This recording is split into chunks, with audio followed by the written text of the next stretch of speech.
بەداخەوە ئەمڕۆ ئەوەی کە مەعاشخۆرە، ئەوەی کە موچەی ڕەسمی هەیە، هەموویان مەزڵومن. بۆی ئەو کەسەی کە موچەکەی بەدەستە ئەبێ ئاگاداری ئەو خاڵە بێ، چونکە دوعای ئەو هەموو مەزڵومە قبوڵە.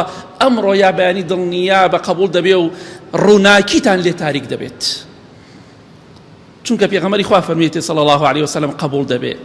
بەداخەوە ئەمڕۆ وای لێ هاتووە زۆرێک لە ئەو کەسانەی کە تەنها موچەیان هەیە بەس کەسابەتیان نییە، ئەوەی کە موچەی هەیە و کەسابەتی تری نییە لەگەڵیا، زۆربەیان احتیاج و داماون. واللهی زۆربەی موچەخۆرەکانی ئەمڕۆ زەکاتیان پێدەشێ، چونکە ئەگەر کەسابەتی تریان نەبێ و پارەی خەوتویان نەبێ، تەنها مەعیشەتیان لەسەر ئەو موچەیە بێ، زەکاتیان پێشێ، سەدەقەیان پێشێ، چونکە بەڕاستی مەزڵومن. بەڵام ڕۆژێک دێ دڵنیا بە حەقی مێرولەیەک نافەوتی، حەقی تۆ چۆن نەفەوتی.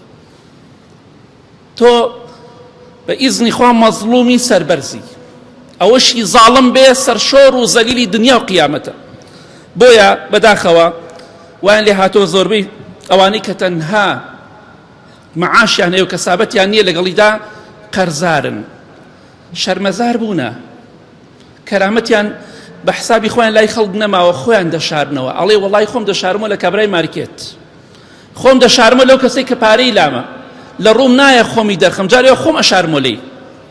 تۆ مەزڵومی دوعا بکە.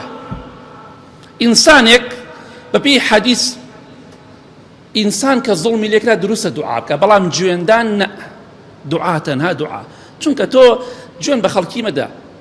ئینسان بێت دەم پاک بێ، بەڵام ئەوەی زوڵمی لێکردی دەتوانی شەو ڕۆژ دوعای لێ بکەی، خوایە تۆڵەی لێ بکەیتەوە.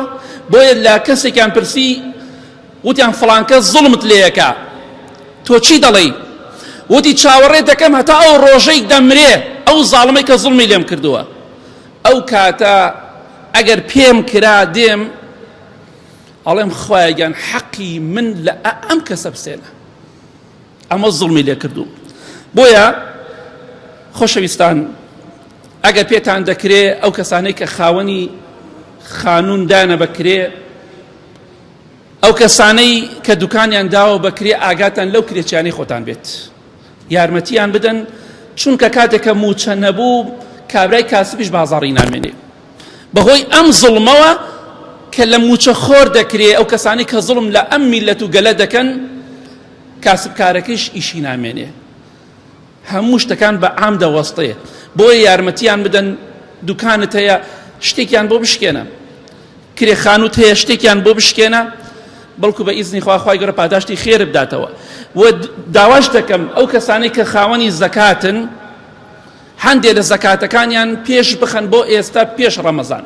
بۆ نمونە کەسێکی دەوڵەمەند دەفتەرێ زەکاتی هەیە، کاکە وردە وردە سەرفیکە، بۆی لە ڕەمەزانە زەکاتە زۆر نەمێنێ. سنەتە زەکات پێشخستن، سنەتە، حەدیثی زۆر لەسەرە. بۆیە خۆشەویستان، ئەوەی کە مەزڵوم بێ سەربەرزە، ئاگاتان لەو کەسانە بێ کە فەقیر و هەژارن، بە ئیزنی خوا ئەوەی مەزڵوم بێ ئینشەڵا سەرکەوتوی دنیا و قیامەتە. یا ڕەبی خوای لە گوناهەکانمان خۆش بی، خوایگیان ئەوەی بۆ ئەم میلەتە باشە، خوای لەگەڵیدا باش بە، ئەوەشی خراپە یا ڕەبی خوای بە گەورەی و عەزەمەتی خۆ لە ناوی بەرە یا ڕەب العالەمین، ئامین.